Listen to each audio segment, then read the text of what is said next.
Home মুভিটির explain নিয়ে। এটা পুরো মার্ভেল সিরিজের 27তম মুভি। এই মুভিটির এক্সপ্লেন বুঝতে হলে সকলকে অবশ্যই টবি ম্যাগুয়ার স্পাইডারম্যানের পার্ট 1 এবং 2, অ্যান্ড্রু গারফিল্ডের অ্যামেজিং স্পাইডারম্যান পার্ট 1 এবং 2 ও মার্ভেল সিরিজের Spiderman far from home movie সম্পর্কে অবশ্যই জানতে হবে, কারণ স্পাইডারম্যানের এই সকল মুভির সাথে আজকের মুভিটির পুরো অংশই কানেক্টেড। এই মুভিটির বর্তমান IMDb রেট 8.2 আউট অফ 10। তো চলে যাব আমরা মুভি এক্সপ্লেনে। এক্সপ্লেন শুরু করার পূর্বে আমি Shahanaz Shaon and welcome to our SD Story channel. তো মুভিটি শুরু হয় স্পাইডারম্যান ফার ফ্রম হোম মুভিটি যেখানে শেষ হয়েছিল সেখান থেকে, যেখানে মিস্টেরিও, যে কিনা স্পাইডারম্যান ফার ফ্রম হোম মুভির ভিলেন ছিল, সে মারা যাওয়ার পূর্বে একটি ভিডিওর মাধ্যমে সকলকে জানিয়ে দেয় তার মৃত্যুর জন্য স্পাইডারম্যান দায়ী। আর সেই স্পাইডারম্যানের আসল পরিচয়ও সকলকে বলে দেয় যে পিটার পার্কারই হলো স্পাইডারম্যান। এই খবর পাওয়া মাত্রই শহরের সকলেই স্পাইডারম্যানকে নিয়ে নেগেটিভ চিন্তা ভাবনা শুরু করে দেয়, অর্থাৎ সকলেই স্পাইডারম্যানকে ভিলেন ভাবতে শুরু করে। তখন রাস্তায় থাকা লোকজন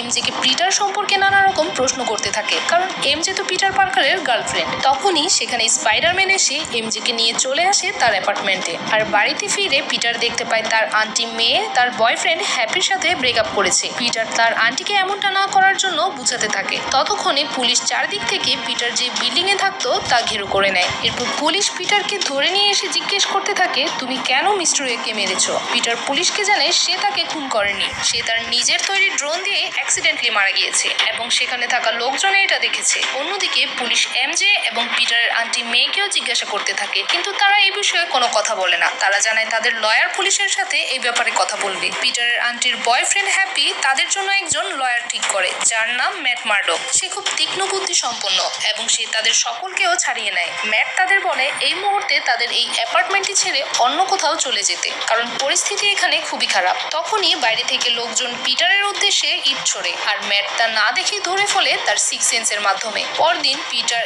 এমজে ও তাদের ফ্রেন্ড নেট স্কুলে যায় শেষবারের মতো, কারণ তারা হাই স্কুলের পড়াশোনা শেষ করে MIT-তে ভর্তি হওয়ার জন্য আবেদন করেছে। যেহেতু স্কুলে তারা তিনজন খুব ভালো বন্ধু, তাই কলেজেও তারা একসাথেই থাকতে চাচ্ছিল। তবে স্কুলে এসে পিটার বুঝতে পারে তাদের জীবন এখন অনেকটাই চেঞ্জ হয়ে গিয়েছে, কারণ এখানে অনেকেই মিস্টেরিওর ফ্যান ছিল, যারা পিটারকে নানা রকম প্রশ্ন করতে থাকে। আর যারা স্পাইডারম্যানের ফ্যান ছিল তারা পিটারের সাথে ছবি তুলতে শুরু করে। তবে পিটার এসব একদম পছন্দ করছে